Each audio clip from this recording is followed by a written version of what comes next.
Welcome back to another episode of the Lindsay TVFilm Podcast. In the last one that came out my first one, so abroad, that was the April episode of the podcast. I was at right before, right after, I went to Sevilla, but I was not feeling well after spring break. I think I was just allergies and stuff. I think I talked about it on the last episode as well. But I didn't watch that. But anyways, I'm stateside again. Original plan was I covered Dino Fury and Spare Time as well in this video, but I haven't had time. The only thing I've watched since I've come back is I caught up on the Salem arc of Good Doctor, so it was episodes 8, 9, 10, and there's still 8 up to the left of Good Doctor I need to watch. Plus Dino Fury, maybe the new Batman movie. But for now, it's just superhero time.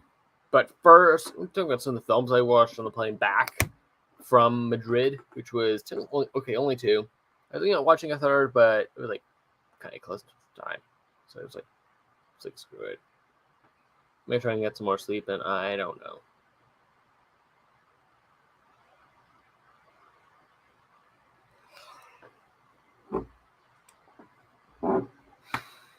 Still a bit tired. I think I started fixing myself up finally last night. But yeah. So with Clifford, I watched the 2000 series as a kid. I was looking through it again. I learned that the voice actor for Clifford in the original animated series in the early 2000s, he died around after all his lines were done. And then there was a spin-off. Puppies, I think I might have seen that, but I'm not sure. I know I'm like that. Apparently, that was a reboot, a very long third season. So as it came out, they turned 2019 and 2021. It was a mix of streaming, and then would air over the next month or two, usually on PBS. And I'll say the movie was supposed to come out about a year before it actually did, and that was also premiere at the Toronto Film Festival. That didn't happen either. Yeah, it was a joint streaming and Paramount Plus release, and obviously American got it because I came back on American so I could watch it. So I feel like definitely uses more modern things that obviously weren't around during the original series, like the social media, and I think the question of GMOs, I think a bit more subtle, probably. But I do feel it's a thought that comes to mind. I didn't know originally that Clifford grew out of love. I did check that out because of Emily's love for Clifford. He grew big and probably Birdwell, whatever. That's relating to the original creator, and he's in he's like a magic guy who has a tent and curious creatures in the film, and the island where Emily lives in the series of the 2000s, and the reboot is also naming an homage of that. Almost at Harlem, and actually I did double check the original series that they were in New York, but they needed space, and that's why they moved to the island in the show. Yeah, so it goes to a private school, and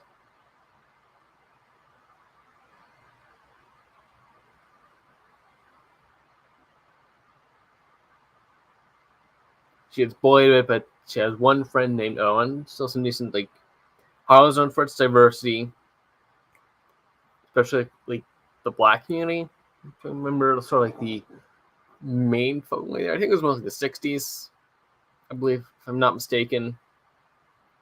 The Harlem Renaissance. I think that's the 60s, maybe a bit earlier, a bit later. But that sounds about right to me. Mom was a lawyer, and the whole plot is that she's away in Chicago, so her uncle, the mom's brother, who just lives out of a van, he shows up to take care of her. He's not really the best at that, but they go to the thing. They say, "Can't I, Clifford?" But then Clifford shows up in her backpack, and then they say he stays the night, and grows out of love, and they're kind of screwed. So they're trying to figure out what happened. First, they go to the vet portrayed by Kenan Thompson, apparently he was in the original, had a role in the original series as well. And Kyle Mitchell also had a role in the series, and I remember him from from Game Shakers, actually. I think I even did I rap? Did a little rap for Game Shakers back at the time? I don't think so. I definitely may prop Night Squad a bit on the old Talking Toku, but yeah. So E1 was the Canadian British distributor with Paramount elsewhere. And also it's a Scholastic film because that was who distributed the books originally, and along with the show and all that. They have that they own the license, and then I've been hearing from Hedge lately about Barney's miniseries, 9 story, same case with the original Clifford series. And they usually keep the old comic art style for the credits. And but I feel like the beginning made me think about Mr. McGorm's Wonder Emporium. Sort of that art style.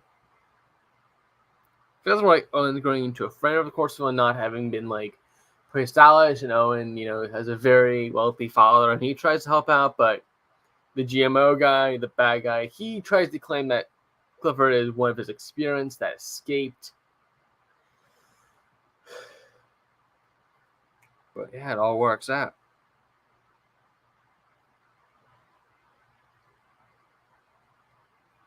The only Kenan Thompson that they cameo as the vet. There's no real connection to any other characters or actors. Really interesting setting, thing on New York, looking back just today, things are okay. Say it's just okay. It's more of a modern twist. Also, even though it was mostly really only seen in television form, in animated form, but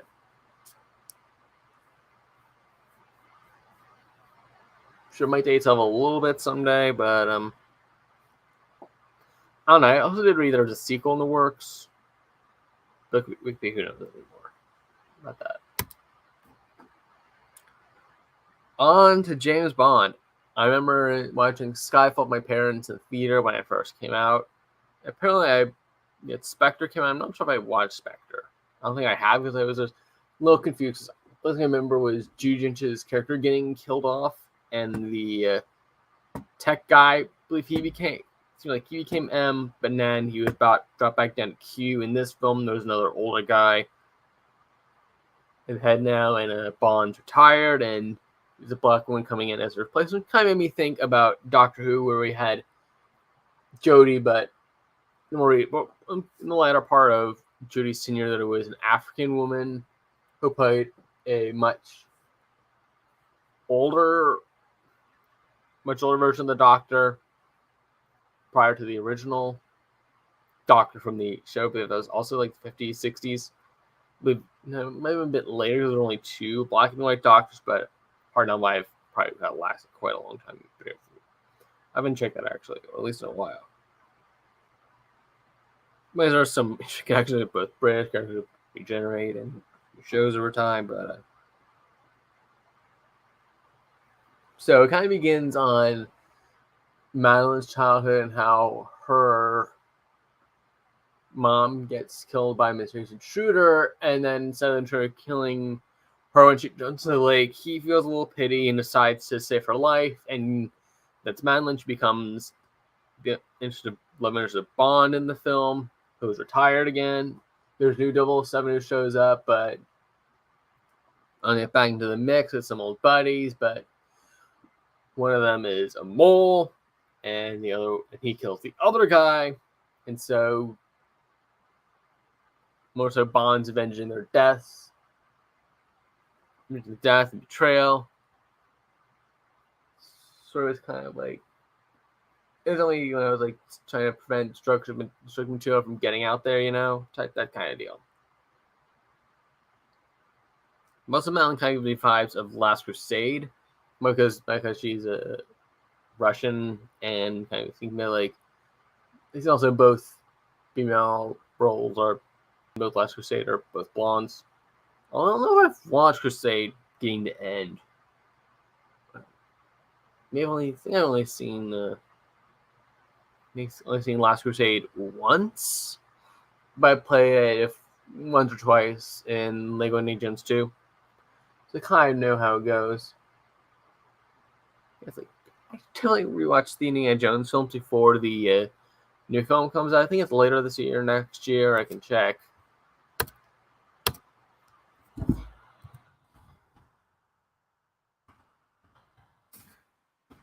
$2023. It says.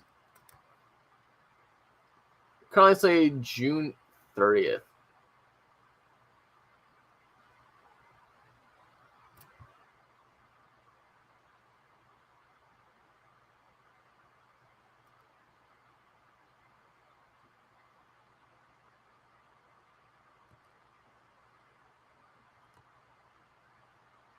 Anything else? Anything on that? I'm here.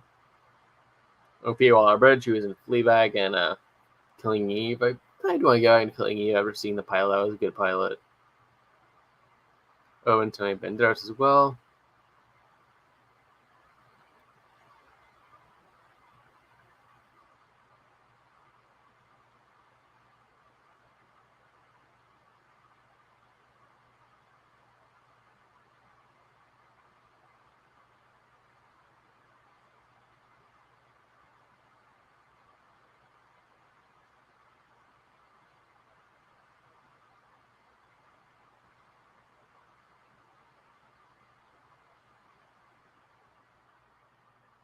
So, show locations included the UK, with being England, Scotland, as well as Italy and Morocco. So that's interesting.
Okay, Glasgow is transformed to New York for the film. Filming just wrapped in February, so about almost exactly 3 months ago from the stream.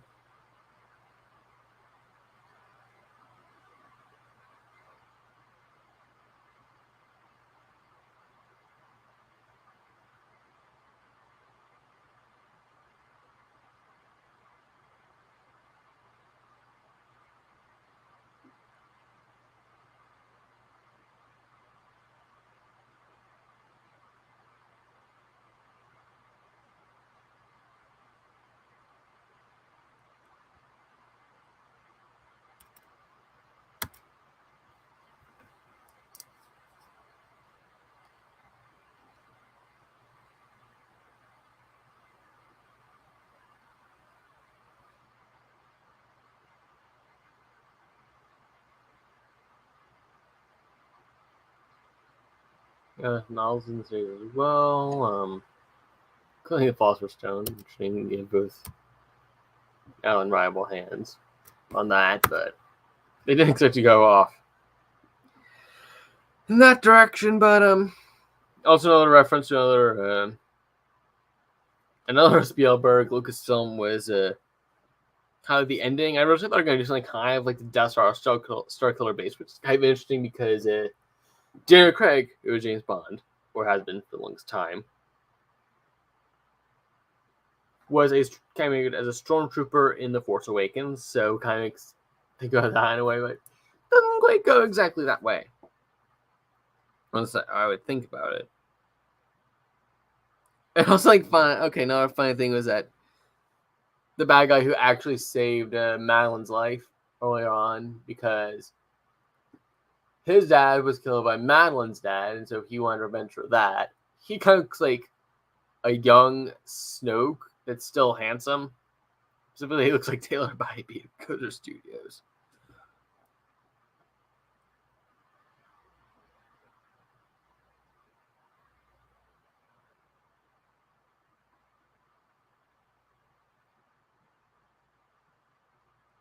Yeah, previous time we talked about Zero Time, that was back in March when I got time to watch Conan Revise the Mystery, and now it's about mid-March.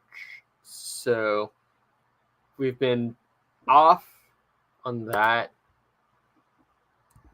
since March 20th is the first episode of this new cycle.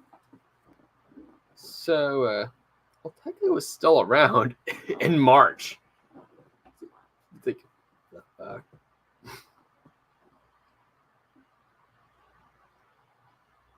So we had a Berserk form for Vice, and then we got a new singular form, like highlighter colors and all that. That one really definitely packed a lot into it.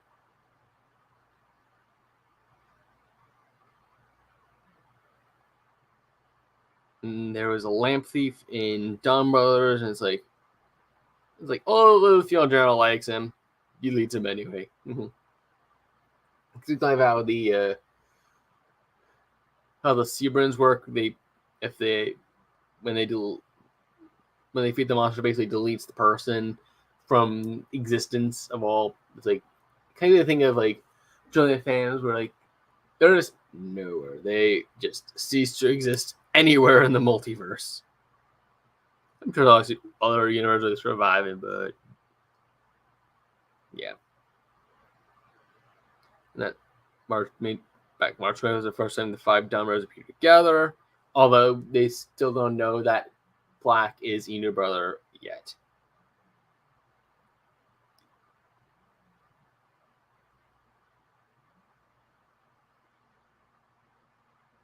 I wrote Taron, but I think March 20th was about Taro. So it was definitely a good point that week was more sort of Taro's origins won't sort of like what he's become. Got more of that this week too, where he's unable to lie. If he tries to lie, he dies, but he comes right back. In this case, I kind of lose him from the sort of time where he has no friends and he doesn't have many limits, or yeah. Ever since March, whole road to like gift growing in power.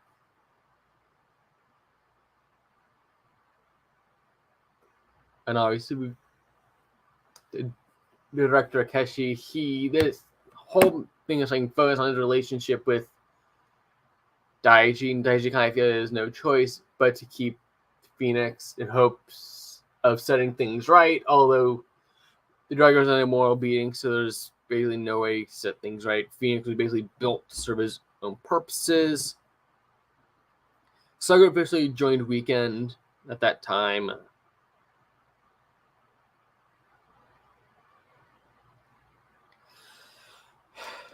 And then whole 2 part with Vice's VA. I think it was because I forgot to separate them week to week. We learned big bombshell there was because if Iggy's promised to Vice, he'll eventually lose all of his memories. Which is kind of sad. And Vice's VA reported to the coach that Iggy and the guests of the week were, but the friend who was by monster because what was it? I think it was the VA was the monster, I believe. And because of what happened on the field one day, hurting the friend. Because again, that's where the memory issue first comes in. He tried to fight hard for that, but he got burned out and felt guilty. Carrying his dream on the shoulders, and it's cool that he invites to take part in a podcast with that help, and the friend ends up filling in for Vice's VA after he's arrested. Interesting. So along that time, we had the Georgia monster, the 5-man monster. Jump in those one because the 5-man one was like also more like Key Ranger-esque, or maybe like for Flashman, but it was 5-man, more like an Earth Club, like a history teacher, even though the host was a principal and it was based on school, and they all kind of like roles. If that makes sense, because the 5-men were siblings that were teachers. It was a little weird that Jojo was a doctor because Yonto was a zoologist. If it was a veterinarian, then I think it would make a bit more sense there. There's still some overlap, I guess.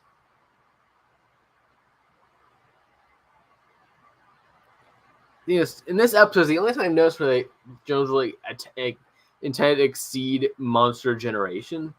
Kind of shows they want to play more of their thing, and I wonder if the Beachos will have their own separate thing with monsters, or if it's going to be just the generals with that. Because we learned more recently that they can't be killed, according to Sunni, because the Cerebrans are ahead of the curve with the Bestials. They know their calling cards are the origami, cat, crane, penguin, and Sonoy knows what one of them looks like, the cat one, which is in the guise of the police commander.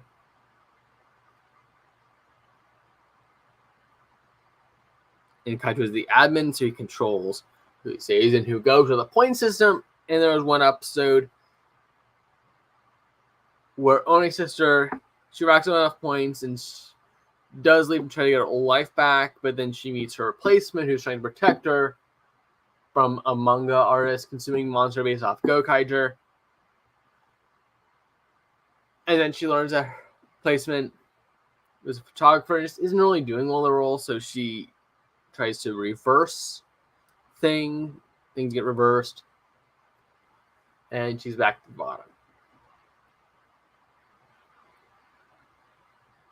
You know, Momotaro isn't in that system, but we do learn all the time too that there's just a point occasionally where he hits his limit and just can't do anything. In order to do that, he needs to Kibidongo in a specific form and 300 of them.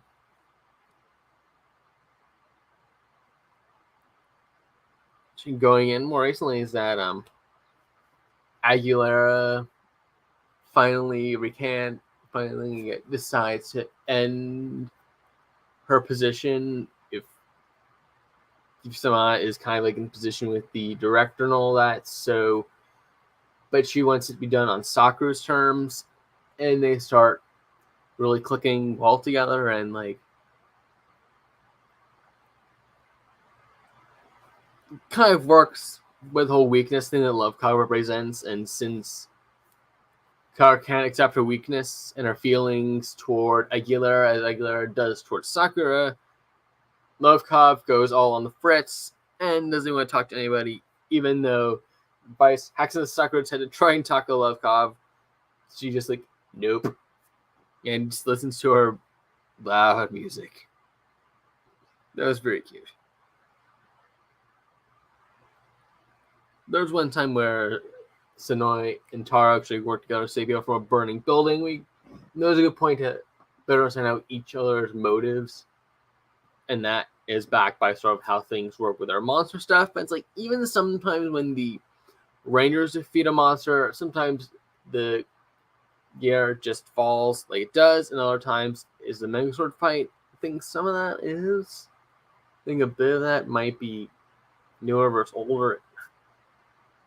So not to an extent, but I think we've even seen where the Megazord fight, and then even a pre-Jew Ranger coin, like 5-man pre-Jew Ranger gear, like those for fireman just join as well. We didn't see that in the most recent episode for this week with Q Ranger. We just had the Megazord fight, and that was basically the end.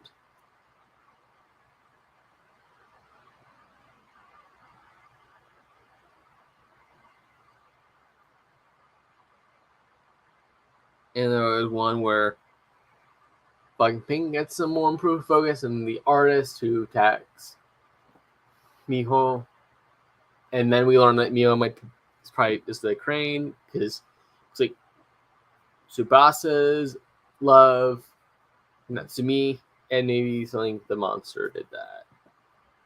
That seems to be the thing at the moment. The whole thing with that, trying to protect Miho, like, it's a little selfish, but I think a lot of people will be in some position if their love was kidnapped and could do that in the same context as what Tsuyoshi is in. And also, we can be independent of the host, and that's kind of an interesting idea. I wonder if we'll see it being used more, if that's just going to be like a throwaway plot thing. But also that's the thing where I said with the girls starting to get together. That was pretty cool. Even Vice wants to get on the roller coaster, but Vale just shows up, shows like go and fight, and then there's a whole moral dilemma that Vale leaves on Vice, and Vice has to pull through that on his own. It's just like how the Bichos are unkillable. It's kind of the same position the Akeshi is, and he corrupts the doctor that was Sumi's doctor and was a good friend of Daiji. And now there's a plan now that they might try and use the vessel made from her against Giff in order at least buy them time, at least decrease the threat until they can find something powerful enough to do the finishing blow, I guess that's kind of the thing that we're looking at. And then Aguilar's birthday was actually Hana, so she started using that now, even though Tamaki still prefers to call her Aguilar, even though it's she accepts like her past and needs to maybe needs to rest somewhere, and that's what she calls her designation as a writer. I think we all kind of agree that the suit is weird. It looks a bit better once you see it on screen. It's not just a flat nose thing. It sticks out a little bit, and it's supposed to be like a hornet bullseye, like a mark of a bee sting. It's still kind of interesting.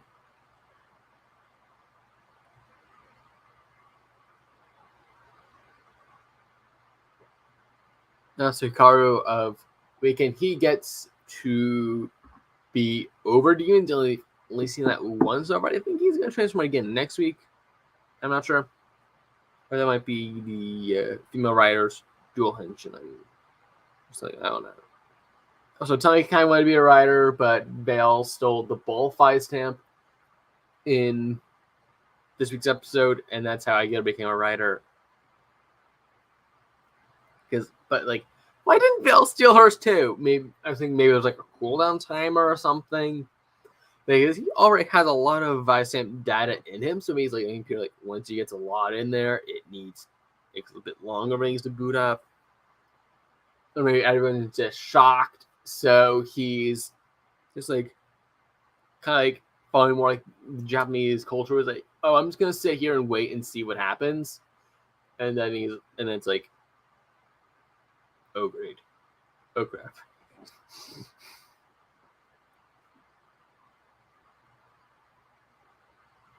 But in Taro is down, he gets his Robotaro debut, but it's not until the episode with the only sister swap that the others get the debut. And it's kind of weird that Renio got some payoff, but the others really don't. Because we still could have done one more episode of debuts, at least for Blue or Black and Pink, and then for the Megazord to debut, both in the ground form and the normal Megazord form. Apparently, kind of looked like the Director faked his death in the episode 2 weeks ago, but I think they're still treating that he's still around, even in the press material. In this week's episode, seems George might be more amicable to work with his dad now, but for the moment he's moving into the happy spot while everyone else is going to get their demons plucked out of them and move into new communities. So I'm not sure what the whole thing with that is quite yet, but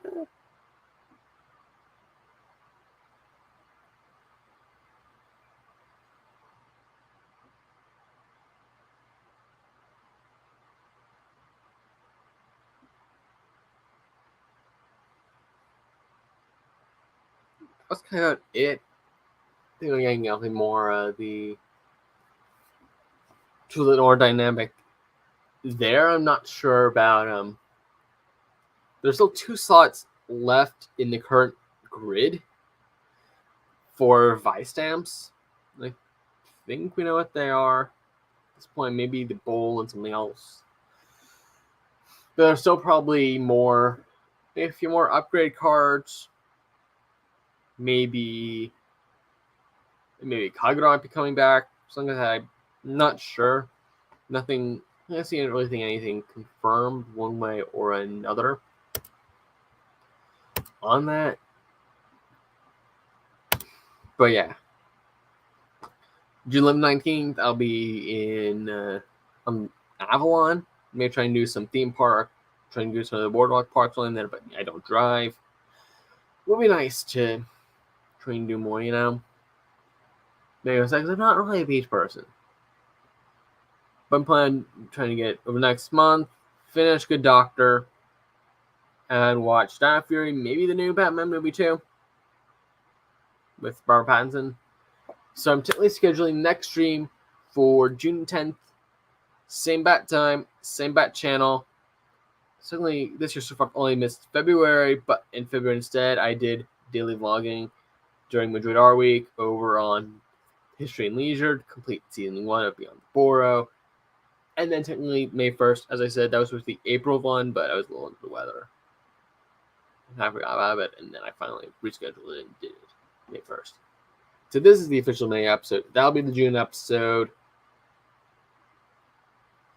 Not sure about July. I might, since I'll be doing Go-Go Ranchers in July, I might do probably going to be about, and that's the 17, 16, 17, 18.